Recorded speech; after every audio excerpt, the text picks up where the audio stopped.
want to talk to you about something that is very near and dear to my heart. It's a topic that I've dealt with in my own life. I know there's men all around this country who are dealing with this issue. So we're really going to study today and look at what it means to suffer from man pain. Now, recently, one of my greatest things I enjoy doing is I love to watch people.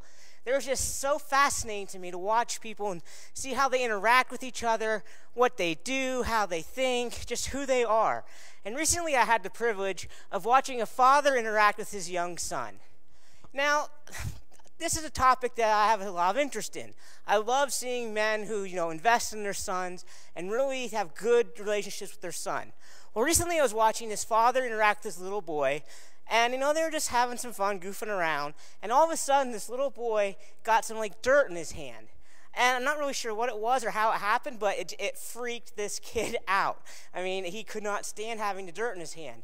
And all of a sudden, his dad grabbed him, and he said, "Listen, it's dirt. It's not a big deal." And he shook him. And he was just really harsh and rough and gruff with this little boy. And as I watched it, I couldn't help but notice this little boy's reaction. I mean, his head dropped, and his lower lip began to quiver, and you could just see his entire spirit just sank. And as I watched it, I noticed and I recognized right away what it was. It was the early signs of man pain. Now, he was a young kid. I mean, he rallied quickly. He moved on. He got over it. But as I sat there and watched him, I thought, you know what? If this continues throughout his life, and he continues facing this kind of treatment, and he receives this, and he just continues to hold it inside and just let his spirit drop, eventually he is going to have the same thing that millions of men across this country face on a daily basis, and that is man pain. Okay, so what exactly is man pain? If we're going to talk about it, let's discuss what it is. Well, man pain is what I call the deep emotional pain and wounds that are inside all of us. These wounds are the pain of unmet needs that every child has inside of his life for his father or another man's love or approval. Instead of having these needs met, men suffer emotional wounds and pain because they're not getting what they need. And man pain can be a result of emotional abuse. It can be a result of neglect, abandonment. It could be their fathers just not wanting anything to do with them or being absent. Whatever the cause may be, men around the entire world suffer with man pain. And that's what we're going to look at today, is what man pain means and how we can break free of it. Guys, we live in a fatherless world. 4 out of every 10 children in America go to bed in different homes from their fathers. That is 40% of our children. And that doesn't include the kids who, go to bed in the same house as their dad, but their dad has no influence on their life. He isn't interacting with them. He's like a workaholic, or he's never there. He just has no interest in his sons. We live in a fatherless country, and this fatherless generation is coming home to roost. Men are suffering with man pain over and over on a daily basis. We have fathers who are putting their career and their success ahead of their children. And the funny thing about it is they're doing it because they're suffering from man pain. They're dealing with the issue in their life where they didn't have the needs inside of them met, and they're pursuing what they think they need to meet the needs, and while they're doing it, they're hurting the children around them. Their own children are suffering because they're not dealing with their man pain. So it's just a maddening cycle that goes on and on and on, and I believe that it's time that we just stand up and we break this pattern and we learn how to conquer man pain in our lives. So many men, develop man pain, whether it be from emotional abuse, physical abuse, neglect. Some men have deep man pain because their father beat them every day. Some have it because they got emotional abuse. And let me tell you, emotional abuse and a verbal lashing from your father does just as much damage as if physical beating does. So when you scream and holler at your kid and give him emotional abuse, it's just as damaging to his soul as if you literally hit him. Physical abuse leaves a mark on the outside. Emotional abuse leaves a scar on the inside. Man pain. Men all around the world have man pain. And guys, I think it's time that God's men stand up and say, enough's enough. We're breaking this cycle. We're going to deal with our man pain. We're going to work on healing it. And we're going to move forward with God. See, guys, that is the only way that we're going to have the relationships we want with God. When we deal with the man pain, it's the only way that we're going to be able to break free and have this great, vibrant relationship with God. It's the only way that we're going to be able to have a loving relationship with our wives. It's the only way that we're going to have healthy families and kids following God and serving God and great relationships with us. Guys, it's the only way that we're going to break free from sexual sin. It's the only way that we're going to experience complete freedom in our lives is if we deal with our man pain and we learn how to overcome it and how to get the love and acceptance we need met inside of our hearts. Guys, it's heartbreaking as one generation after another generation just continues to pass on their man pain. And that's how it happens. You have a man who has his needs in his life aren't met by his father or by other men in his life who have rejected him or hurt him. And because of that, he pursues anything and everything in his life that he can to have his needs met. And as he's doing it, the effects and the scars are passed on to the next generation. And that generation does the same thing. They want the needs met in their life, so they pursue sex, workaholism, anything and everything they can find to meet the need inside of their hearts. And it just keeps going and going. And guys, it's time that we stop and we break this cycle of man pain that is killing not only God's men, but men around the world. And I'm a firm believer in studying the Bible and studying the lives of the men in the Bible. I mean, the Bible is full of so many men who have such great examples and great testimonies in their life. They can teach us, and we can study, we can see how their lives went, what the results of their actions were, and how we can learn and avoid making the same mistakes. So today, that's what we're going to do. We're going to spend some time, we're going to study the life of David. I mean, most of us know who David is. David was the first king of Israel. He was known as the man who killed Goliath. He was the man after God's own heart. He was a great poet, a mighty warrior, a great lover. He was a man's man. And most of all, he was known as the man after God's own heart. I don't know about you, but how many of you love to have that be your title? I know in my life, I would like nothing more than have my legacy be known as man after God's own heart. That is just amazing. And that's what David was known as. But let me tell you, David didn't get there overnight. You see, if there was ever a man in the Bible who struggled with man pain, it's David. So tonight we're going to study the book of 1 Samuel, and we're going to look and see how man pain affected David's life and what he did to overcome it. Okay, so let's turn our Bibles to 1 Samuel chapter 16. Okay, as you turn there, we're going to look at this and what's going on. I'll give you a little background as you turn there. Saul is the first king of Israel. The people kind of had a mini revolt against God, and they said, we're tired of having God be our leader. We want a man that we can see and that we know and that we can understand how he works. We want a new king. So when they rebelled against God and demanded a king, God gave them what they wanted. Well, how many of you know that sometimes when God gives us what we want, we find out we really didn't want it after all? You see, Saul was a horrible king. Saul looked the part of the king. He was huge, he was buff, he was strong, but inside, he was an idiot. He did not do anything the way he was supposed to do it. He didn't follow God, he didn't obey God, he didn't serve God, except for when it met his needs or, it made him look good. But for the most part, he didn't have a heart for God. And eventually, he went so far as to totally disobey God, and he went and he made himself equal to the prophet Samuel, and he offered sacrifices after being told by God, first, don't let anybody live after the battle, and second, do not offer sacrifices. Well, he saved what he wanted from the battle. He didn't obey God, and then he offered sacrifices instead of Samuel. And as a result, God rejected him, and he said, you're not going to be king anymore. I'm choosing a new king.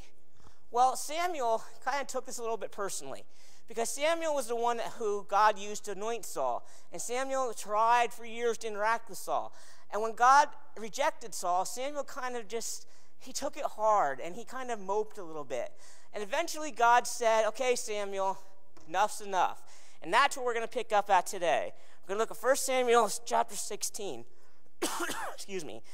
Okay, now the Lord said to Samuel, how long will you mourn for Saul? See, I have rejected him from reigning over Israel. Fill your horn with oil and go. I am sending you to Jesse the Bethlehemite, for I have provided myself a king among his sons. Okay, so God said, go to Bethlehem, find Jesse, pick from his sons. I'm going to choose one of his sons to be the next king of Israel. So Samuel packs up. He makes the trek to Bethlehem, tracks down Jesse, and he says, God's going to pick a new king. It's going to be one of your sons. Get all your sons together, have a family reunion, and let's see what God has to do here.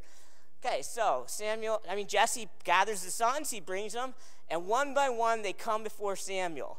Okay, let's look at chapter 16, verse 6. So it was when they came that he, Samuel, looked at Eliab, who was the oldest son of Jesse, and said, surely the Lord anointed before him. Okay, Samuel saw this one, and he was a stud. I mean, he was buff, huge, he was good looking, he looked the part of a king. Remember though, Saul looked the part of the king, and he was a wreck.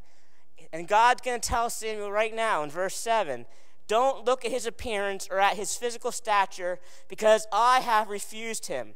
For the Lord does not see as man sees. For you're looking at the outward appearance, but I'm looking at the heart. Okay, God wasn't going to let them choose a king like they did last time. The stud, the big man, the macho man. He wanted a man with a heart that he could use, that he could mold, and that could be a great man in his kingdom spiritually and physically as the king. Okay, so one after another, Jesse's sons pass before Samuel. They go through the line, and every time God says to Samuel, this ain't the guy I have for you. So they get to the last one, and Samuel's like shaking his head. He's like, I know God told me one of these guys is going to be the next king. All of his sons passed, and God rejected them all. What's going on? So he goes to Jesse, and he said, are you sure this is all your sons? God told me he's going to pick one, but he didn't pick any of these. And that's where we're going to meet David. Excuse me. Okay, and Samuel said to Jesse, are all your young men here? And Jesse said, there remains yet the youngest, and there he is keeping the sheep. All right. Can you believe it? Big family reunion. The great prophet Samuel came just to this house to visit Jesse and his family and hold a feast. Big family reunion, get everybody there, celebrate. He didn't invite David. His own son was not invited to the big party. He left him tending the sheep. All Jesse thought David was good for was being a shepherd. He never thought that God would choose David as the king. Well, you're thinking, okay, Jamie, shepherd, so what? That's not a big deal, is it? I mean, shepherd's an honorable profession. You take care of the sheep. They were at the nativities visiting Jesus. I mean, they're cool guys, right? Well, nowadays, yes, shepherds are pretty cool. But in those days, in David's days, they were not. They were the despised people of the time. People hated shepherds. Why? Well, because they were ceremonially unclean. Because they worked with dirty animals, they were not considered clean in the religious circle, and thus they couldn't go to the temple. They couldn't go to church. They couldn't worship God. They couldn't interact with people, because if people interacted with them, they'd be unclean, and they couldn't go to temple. So shepherds were despised in those days. They were unaccepted. They were nobodies. A shepherd could not be called as a witness to court because somebody had written that you can't trust a shepherd or the testimony that he gives. The Jewish Talmud says, give no help to a heathen or to a shepherd. Okay, so shepherds were considered the least of all men, and that is all that Jesse thought David was good for. He didn't think David was good for anything in life but to be a stinking, dirty shepherd. So why would he ask him to come and think God would ever want to use him? After all, he wasn't a stud like Eliab. He wasn't handsome like the other brothers. He was just the stinking dirty shepherd who was a big pain in the butt. Well, eventually, Samuel found out, David wasn't invited, and he demanded David to come in. And when he did, God said, that's the man. He's going to be the next king. Samuel anoints him, and you would think at this moment, Jesse's opinion of David would be totally different. I mean, he was the father of the next king of Israel. David was going to bring him fame and honor and glory to him and his family. Automatically, you would think David was his favorite son. David got all the honor and all the glory. Well, no. Jesse did not like David, and he had nothing for him. Okay, let's read chapter 16, verse 14. But the Spirit of the Lord departed from Saul, and his distressing spirit from the Lord troubled him. Okay, we read here that Saul, because of his disobedience and his living apart from God, basically all the years of sin and backsliding and giving ground to demonic oppression, Saul was basically a loon. I mean, he had lost his mind, he lost his marbles, and everybody knew it, and from time to time, he would just go nuts. And the people just did not know what to do. I mean, you couldn't correct him. He was the king. You correct the king when he's going loony, he'll kill you. So eventually they came up with a plot of how they're going to calm Saul down. Verse 15, and Saul's servant said, surely a distressing spirit is troubling you. Let our master now command your servants who are before you to seek out a man who is a skillful player in the harp. Excuse me. And it shall be that he will play it with his hand when the distressing spirit from God is upon you, and you shall be well. Please forgive my cough. I've had a cold for a couple weeks now. Okay, so the servants felt that some good, soothing music would help Saul calm down, and he wouldn't be such a loon. He wouldn't be so crazy, and basically he'd get him back in his right mind. And someone suggested the perfect man for the job. Verse 18. Okay, then one of the servants answered and said, look, I have seen the son of Jesse, the Bethlehemite, who is skillful in playing, a mighty man of valor, and a man of war. He's prudent in speech and a handsome person, and the Lord is with him. All right, so they're choosing David. David is singled out as the man in the kingdom that could help get Saul under control. They said that he was gifted, he was talented, he had a good spirit, he could play the music better than anybody else. It said he was a mighty man. They basically, throughout the kingdom, David was known as the dude. I mean, people loved him. They knew him. He was a good guy. Everybody loved David except for one particular person, Jesse, his own father. And why do I say that? Well, let's look at verse 19. Therefore Saul sent messengers to Jesse and said, send me your son David, who is with the sheep. Okay, apparently the fact that David had been anointed as king of Israel, that apparently the fact that everybody knew David and they loved him, they thought he was a great guy, apparently the fact that he was anointed and was a skilled musician, he was strong, he was talented, all of that did nothing to sway Jesse's opinion of David. No, he still had no time for David, and as soon as he could, he sent David back to the sheep. The anointed king of Israel was sent back to the unclean, despised profession, because that's all Jesse thought David was good for. Now, you might be thinking, Jamie, you're stretching this a little bit, aren't you? It doesn't really imply that David's dad didn't like him. Well, it really does apply that. Let's look at Psalms 27, verse 10. And we're going to see in David's own words how he felt about his father. Okay, Psalms 27, verse 10 says, when my father and my mother forsake me, then the Lord will take care of me. David clearly said he felt abandoned and forsaken by his father. David knew his dad didn't like him, and it affected David.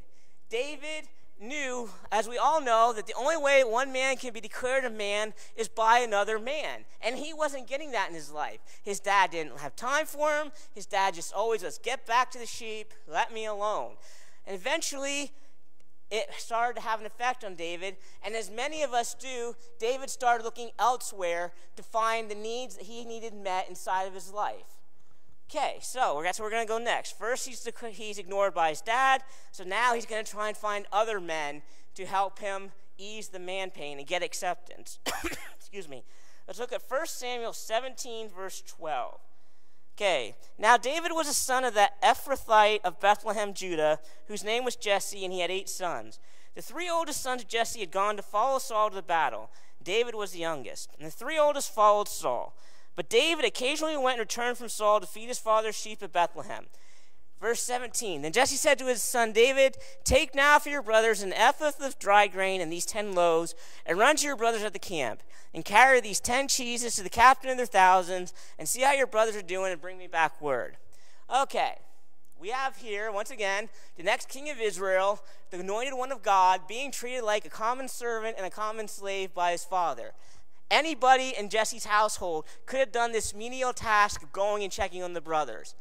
But he made David do it. He had nothing for David. So David goes to see his brothers. And when he meets his brothers, he doesn't get a loving reception there either. Let's just look at verse 28. Excuse me. Now Eliab, his older brother, heard when he spoke to the men. And Eliab's anger was aroused against David, and he said, why did you come down here? And with whom have you left those few sheep in the wilderness? I know your pride and the insolence of your heart, for you have come down to see the battle. Wow. All David was doing was what his father asked, and his brother laid into him, and he basically said, you're a dirty shepherd and you only have a couple sheep. You're not even worthy to have a big flock. You're just a good-for-nothing little brother. And we know you. He says, you're full of pride. You have insolence in your heart. You're just no good. So once again, David gets nothing from Jesse. He reaches out to his brothers in hope to get some love and affection from his brothers.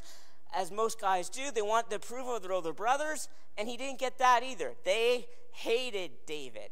Everybody in his family hated David, and nobody had time for him. Well, David wasn't to be stopped. He had this Manpain issue, but he needed a man to love him, and as many of us did, he kept on looking for a man to show him the love that he needed. So, now we're going to continue looking at the passage. God used, after David's ridiculed by his brothers, the next thing in the story is, Goliath comes out while David's there with his brothers. He starts cursing and insulting Israel. Nobody steps up and says anything except David. So David steps up and he says, you're not going to curse my God. You're not going to curse his people. And God uses David to kill the Goliath, the giant, with a slingshot and a stone. Immediately, David is a national hero. People love him. He's taken into Saul's kingdom. He's given a high-ranking position. Saul's family accept him. And at this point, David meets Jonathan. And that's probably the best thing that happened in David's life. Okay, so let's read chapter 17, verse 57. Excuse me. Then as David returned from the slaughter of the Philistines, Abner took him and brought him before Saul with the head of the Philistine in his hands. And Saul said to him, whose son are you, young man? Okay, side note. Why didn't Saul know David? He came and he played for him all the time. Well, remember, Saul was like Looney Tunes. When David was there, it was the time that Saul was at his worst. So it's very understandable why he didn't recognize David. Okay, back to the passage. So David said, I'm the son of Jesse. Now when he finished speaking to Saul, the son of Jonathan was knit to the soul of David, and Jonathan loved him as his own soul. Saul took him that day and would not let him go home to his father's house any more. Then Jonathan and David had made a covenant because he loved him as his own soul. And Jonathan took off the robe that was on him and he gave it to David. And he gave David his armor, his sword, his bow, and his belt. That is a huge deal. Israel was so oppressed by the Philistines, they didn't have a lot of weapons. So to have the king's son give away his weapons and his armor to another man showed the depth of love and respect that he had for David. Now, an interesting fact about this. I never knew this before because I just assumed, David and Jonathan were probably about the same age, but they weren't. When I studied the commentaries, I found out Jonathan was probably about 10 years older than David. So David finally had an older man in his life, showing him love, showing him respect, treating him like a worthy man with dignity. And then inside of David, he started to have that little bit of the Manpain ease in his life. He started to have those needs met. Excuse me. However, as is often the case, it didn't last. Let's look at chapter 18, verse 6. Now what happened as they were coming home when David was returning from the slaughter of the Philistines, that the women came out of all the cities of Israel singing and dancing to meet King Saul with tambourines, with joy, and with musical instruments. So when women sang as they danced, and they said, Saul has slain his thousands, and David his 10,000s. What do you think happened next? You have a king who's a complete loon, gets set off at the littlest thing, comes back from war, and everybody's giving David all the praise and all the glory, and they're saying he was so much better than Saul. Saul only killed 1,000, he killed 10,000. And Saul could not handle it. It drove him insane, and his paranoia kicked in. And immediately he despised David in his heart, and he vowed David was not going to take his kingdom, and David was going to die. So, let's pick it up in verse 10. Excuse me. And it happened the next day that the distressing spirit from God came upon Saul, and he prophesied inside the house. So David played music with his hand, as at other times, but there was a spear in Saul's hand. And Saul cast the spear, for he said, I will pin David to the wall. But David escaped from his presence twice. Twice! This wasn't the first time. Twice this happened that Saul tried to kill David. You would think after the first time, David would be out of there. But he was first time in his life, he had acceptance, and people loved him, and people wanted him, and he wasn't ready to give that up yet. But the second time it happened that Saul tried to kill him, he knew he had to get out of there. So now David ends up again, alone, on the run, with nobody around him, and his deep need inside of him once again gets unmet, and the Manpain comes roaring back in David's life once again. Excuse me. So while David's out, he's fleeing from Saul. He flees to the wilderness where Saul can't get him. And while he's there, all of a sudden, all these other men who are discontented in life, men who, are legal trouble with Saul, or Saul was trying to kill them too, or men who couldn't pay taxes, or just all the malcontents, the unwanted, the nobodies, started coming to David and gathering around him. So David had camaraderie in the wilderness, and he had these men that he took and he trained, and he made them into what later became known as the mighty men, the greatest warriors that Israel ever saw. So David had a little bit of relief from his Manpain as he interacted with these other men, but it was more of him giving to them. They weren't really meeting his needs. Excuse me.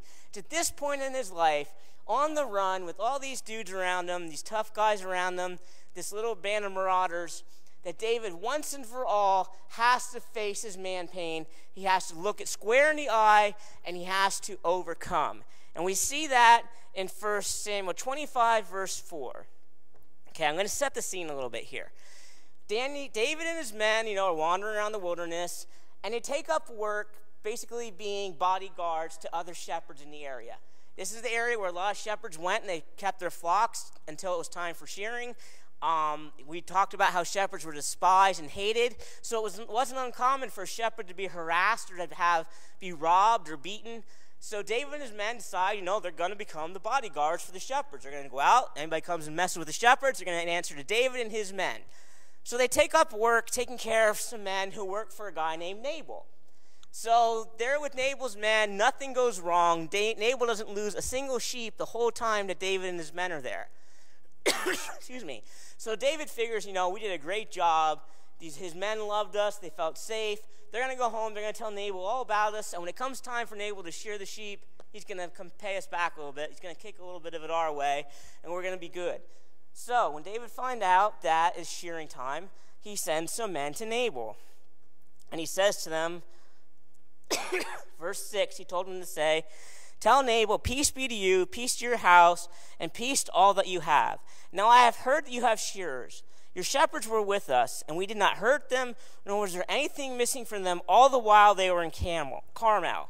Ask your young men, they'll tell you the same thing. Therefore, let my young men find favor in your eyes, for we have come on a feast day. How about giving us a little bit of the food that your hand and your servants, give it to us. We took care of you, now you take care of us." Okay, verse 9. So when David's young men came, they spoke to Nabal all the words that David said. In verse 10, we get Nabal's response. "Who is David, and who is the son of Jesse? There are many servants nowadays who break away, each from his master. Shall I take my bread and my water and my meat that I worked for and have killed for my shearers and give it to them when I don't know where they're from?" Wow. Nabal really gave it to David's men. Excuse me. Once again, David is ridiculed. His reputation's run down. His good name's been smeared. Nabal just had nothing good to say to David. So let's look at verse 12 to see David's reaction. So David's young men turned their heels and went back, and they came and told David all these words. Then David said to his men, "Every man gird on your sword." So every man put on his sword, and David put on his sword, and about 400 men and David went headhunting. Dave has had enough. David is not taking it anymore. His father hated him. His father rejected him. His father wanted nothing to do with him. His brothers ridiculed him. His brothers despised him. They didn't love him. They didn't want anything to do with him. He did nothing but good for Saul and Saul's kingdom, and all Saul wanted to do was kill him. Now, this idiot Nabal, who David took good care of his men, once again ridicules David. And David has had it. As happened so often, David's Manpain came to a head. He popped. And guys, I'm here to tell you, If you don't deal with your man pain and you continue to let it fester and hidden in your heart, it's going to come out. Just like it's about to come out with David, and he's going to explode all over Nabal, it will come out in your life. Guys, as human beings, we can only bury our pain for so long. You can only hold it inside for so long. You can't keep burying the pain.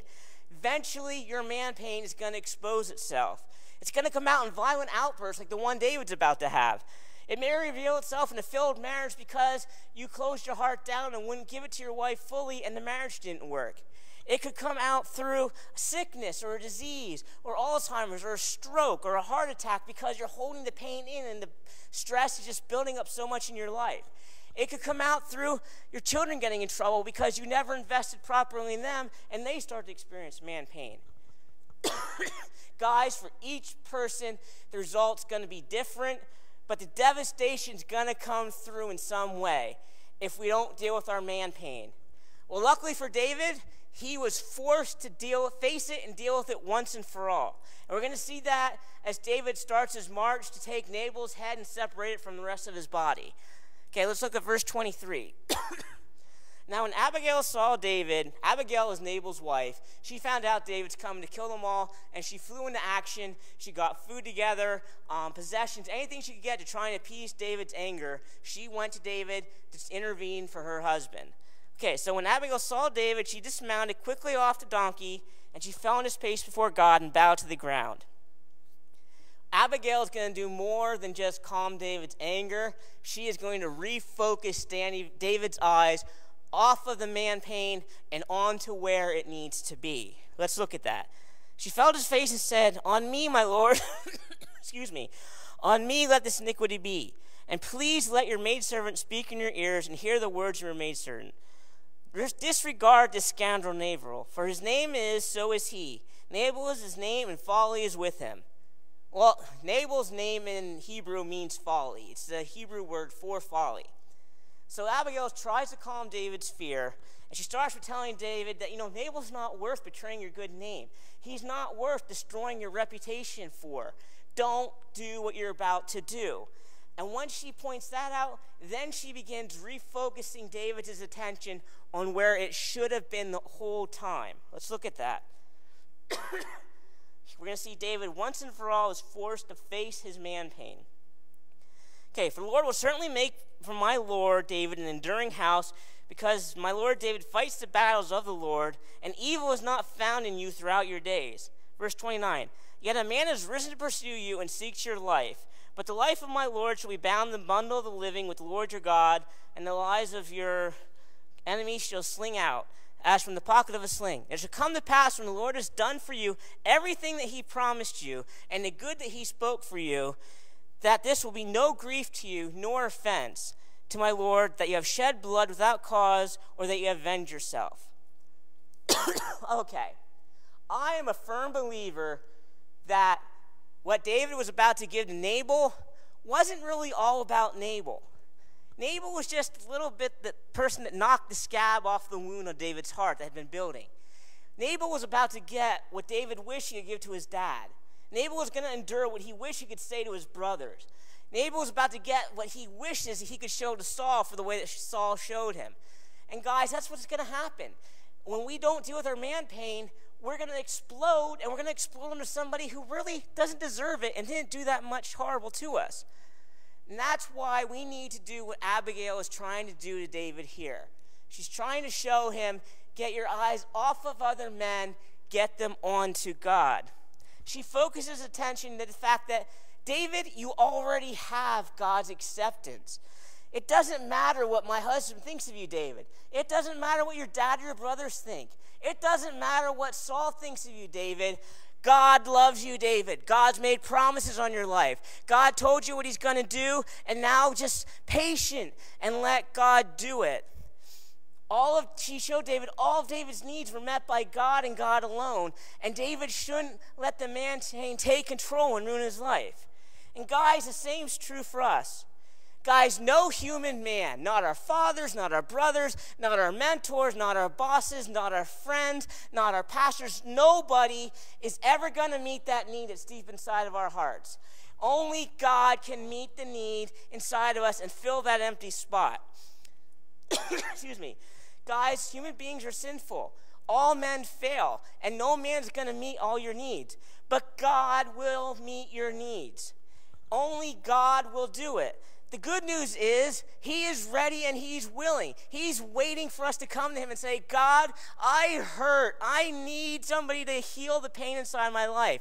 I need my needs met. Father, will you meet my needs? Will you heal me? Will you love me? Guys, God is ready and he's willing. He's adopted you. He chose you before the foundations of the world. He looked down, he said, I want you. You're my son. I love you. You have such great potential. I want you as my son. Guys, he did this for David. He did it for me. He's going to do it for you. You see, David learned to trust God for everything. David started out his life as a man in great Manpain. He was rejected, he was despised, he was abused, he was neglected, and he was unwanted. And for most of his life, he reached out to other men to have those needs met. And for most of his life, all he got was a good swift kick in the pants in return. There is no better example of a man who suffered from man pain and a man-damaged guy than David. However, he didn't stay that way. David faced his man pain, and he let God heal him and work inside of him. And guys, God made him into a godly man, and he can do the same in your life. How do I know? Well, he did it in David's life, and he did it in my life as well. Well, you may be saying, Jamie, how do you know that God helped David overcome his man pain? How do you know David ever changed? Well, let me offer you 2 Samuel chapter 16. Let's turn there. And as you turn, I'll set the stage. David is now the king of Israel. God fulfilled all of his promises. And all of a sudden, during David's kingdom, some things happened, and his son Absalom rebelled against David, and he rejected him and tried to overthrow his kingdom. So now David is on the run, him and his mighty men. Remember the men he gathered around him in the cave? Well, now they're the mighty men of Israel. So David and these men and anybody else loyal to David were fleeing from their lives. Excuse me. And as they fled the city, they came across a man named Shimei. Let's read that in 2 Samuel 16. Now when King David came to Baal-haram, there was a man from the family of the house of Saul, whose name was Shimei the son of Gera, coming from there. Excuse me. He came out cursing continually as he came. And he threw stones at David and at all the servants of King David. And all the people and all the mighty men were on the right hand on his left. And as Shimei cursed, he said, come out, you bloodthirsty man, you rogue. The Lord has brought you all the blood of the house of Saul, in whose place you have reigned. And the Lord has delivered the kingdom in the hand of Absalom your son. So now you are caught in your own evil because you are a bloodthirsty man. Wow, how is that for an insult to David's manhood? That is more than equal to anything he got from Nabal and way more than he got from his father and his brothers. I mean, this guy slammed David. Now, let's look at verse 15, though, to see it wasn't just it. He had more in store for David. So verse 13, as David and his men went along the road, Shimei went along the hillside and cursed as he went, and he threw stones at him, and he kicked up dust. He actually threw rocks and dirt at David. I mean, David's fleeing the city. His heart's breaking because his own son is treating him in this way. And this dude's on the hill throwing rocks at him, throwing dirt, cursing at him, bad-mouthing him. Well, if David was ready to kill Nabal, what do you think he's ready to do to this guy? I mean, I'm sure all the mighty men there thought David was going to take his head. I mean, it says right here, Abishai, one of David's men, the son of Zeruiah, said to the king, why should this dead dog curse my lord the king? Let me go over and take off his head. Abishai was one of the men that was with David when they got back the word about Nabal. He was with David the whole time in the wilderness. Last time somebody saw David this bad, David said, gird up your son, we're going head hunting. So Abishai immediately said, David, let me go over and kill that jerk. He has no right talking to you. Let me just go over. I'll cut off his head. We'll keep going, and all will be good. David was a different man now. He had worked in God on his man pain, and he had overcome.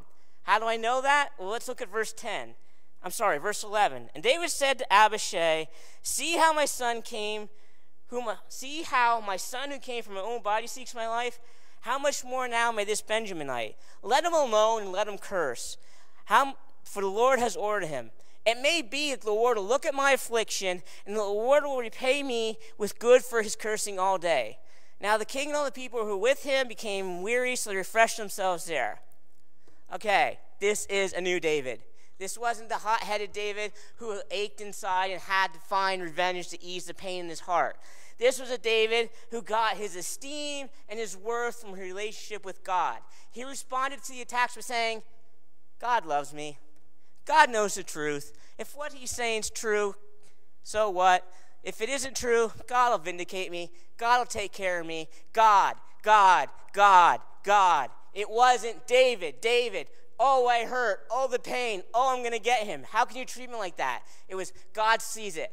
God knows it. God will vindicate me. God will take care of me. God loves me. I'm God's son. I'm protected by God. Only God can touch me. No other man but God can touch me. His whole focus was off of his man pain and on to God. He learned how to have his needs met by God and not to have his needs met by man. David did what we all need to do, and we need to learn from his example. He faced his man pain. He went before God, and he allowed God to heal him. He faced the memories of how his dad treated him, and how his brothers treated him, and how Saul treated him, and how Nabal treated him, how everybody treated him. And he openly expressed the pain he felt in his heart. You don't believe me? Read the book of Psalms sometime. David's Psalms are heart-wrenching. He lays it all out before God. The hurts, the pain, the God get him. God, I hurt so bad. Oh God, you can't believe this happened to me. God, please help me. God, heal me.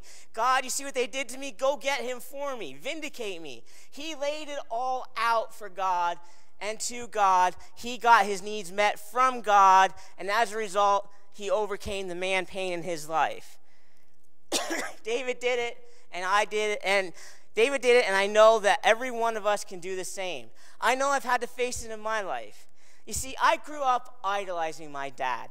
I wanted to be just like my daddy. When he came home from work, when I was a kid, I would literally run out the door and hug him and give him a big hug and want his time and want his attention. And I could never understand as a little boy, why doesn't my daddy love me? Why doesn't my daddy want me around? Why doesn't he want to spend time with me? Now, to be fair, this isn't going to be a bash my dad sermon. My dad had a lot of man pain in his own life. He faced years of abuse and molestation and being drugged with drugs and all kinds of mind control. And he had so many wounds and so much hurt and pain in his heart that he couldn't give to anybody else because he was so in need himself. And as an adult, now I can see that my dad had man pain. But as a kid, I couldn't see it. All I wanted to know is, why doesn't my daddy love me?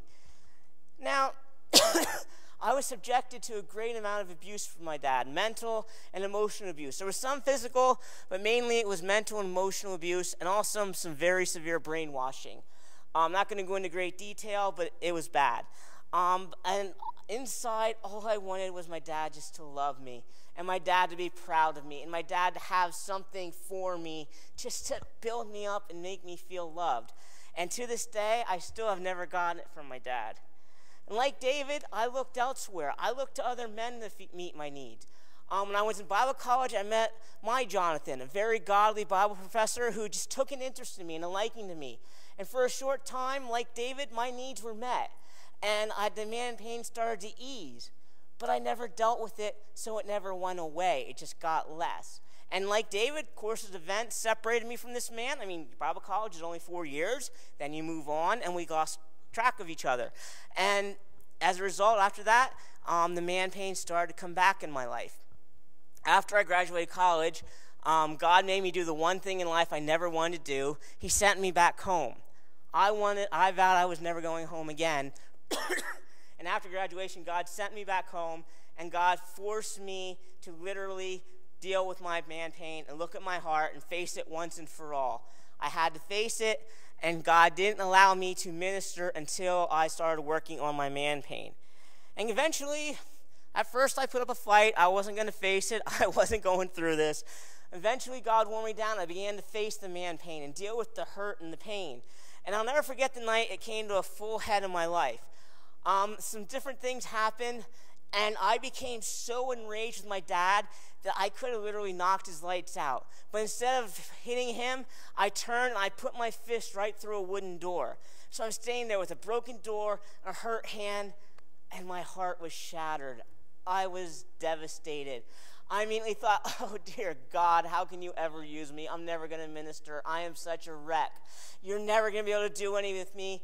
I am just as abusive as my dad. God, can you do something? Can you heal me? I had to tell God, God, I know how to be an abuser. God, I know how to be angry. I know how to be full of rage. God, I know how to be addicted to pornography. God, I know how to be a liar. But God, I don't know how to be a godly man. It's what I want more in life than anything else, to be a godly man, but I don't know how, and I am not one. Please help me. And over time, I began to work with God, and he began to heal me and to heal my heart. And he began to make me face things that I had buried so deep in my life, issues and events and occurrences with my dad that I vowed I would never think about, look at, and I buried and blacked them out, and God brought them back. And I'm not going to lie to you. It was hard. It hurt. But until I looked at it and faced it, I was in bondage to it. But once I looked at it and I cried to tears and I asked God to heal me, then I could move forward free of the man pain. I could move forward free in God to become a godly man, to be the man that he wanted me to be. And guys, God changed my life, and he made me into a different man, and he can do the same for you. Guys, the best way to overcome man pain is to develop a relationship with God, an honest relationship, a real relationship, a relationship where you go to God and you tell him anything and everything you're feeling, the hurts and the pains, and you allow him to heal you.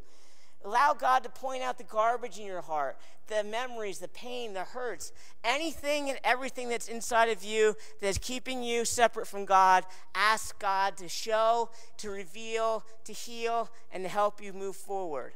Guys, that is the only way that you're going to overcome your man pain. But I'm here to tell you, God will answer this prayer because it lines up perfectly with his will. Guys, God really does love you. No matter how your fathers treated you, no matter how other men treated you, it is in no way a representation of how God feels about you. God loves you at all times. Even when you sin, God loves you enough to discipline you and get you back into a relationship with him. God is the only one that can fill the need inside of your life. God is the only one that can remove your man pain. Only God can take your broken, wounded heart and fill it with love. Then, like David, you're going to be free to experience God in a way never imagined before. You'll be able to become a man after God's own heart. You'll be able to love God, interact with God, and you'll be broken free of your man pain. I know he did it in David's life, he did it in my life, and he's waiting today to do it in yours. So as we come to close, I want to share with you something that I wrote during a time when I first began to deal with my man pain. It's called, Who Am I? And I hope as I read this, it just ministers to you. Excuse me. I'm a man like so many of you. I'm the son of my father. We all have a father. Some men's fathers are men to model, full of character and dignity. Some men's fathers are deserters, abandoning a son who needs them. Then there are fathers who don't desert their sons physically, but are nowhere to be found emotionally or mentally. No matter what type of father you have, you're still someone's son, just like me. I'm a man searching for love and acceptance. I'm a man looking for a father's pride and approval, just like you. I'm a man who, if he doesn't receive it from his father, looks to someone else. Some men look to a girlfriend, some to a mentor, some to an admired friend. I'm a man who's looked everywhere for a father's love and only to come back disappointed, empty, and alone. I'm a man who in extreme desperation turned to the Holy Bible. I learned I'm a man who is loved by God. I have an adopted father who loves me and he wants me. Unlike the other men in my life that I've turned to, this father fills all of my needs. He fills me and he makes me complete. I am a man with an advocate. I'm a man with a protector. I receive unconditional love. I have a father who loves me enough to discipline me. My father keeps every one of his promises. He laughs with me in the good times, and he carries me through the bad. Who am I? I am a child of God. He is my father, and I am his boy. I am a man who has found complete satisfaction. I accept myself, not for who I am, but what God can make me to be. My search is over, my needs are fulfilled, as I daily cry out, Abba, Father. Guys, you are a man just like me. It doesn't matter who your dad is or what you've done. Guys, complete forgiveness, acceptance, and love can be yours when you cry out to God. You are a man like me. You're God's boy. Guys, he's just waiting. He loves you. He wants you. He wants to heal your heart. He wants to fill your needs. He wants to be everything in your life that you need him to be. He's just waiting for you to say, Daddy, I need you. God, heal me. God, help me. Help me break free of my man pain. Let's pray. Heavenly Father, just thank you for all these men. Father, just pray that your Spirit will just settle down this place right now.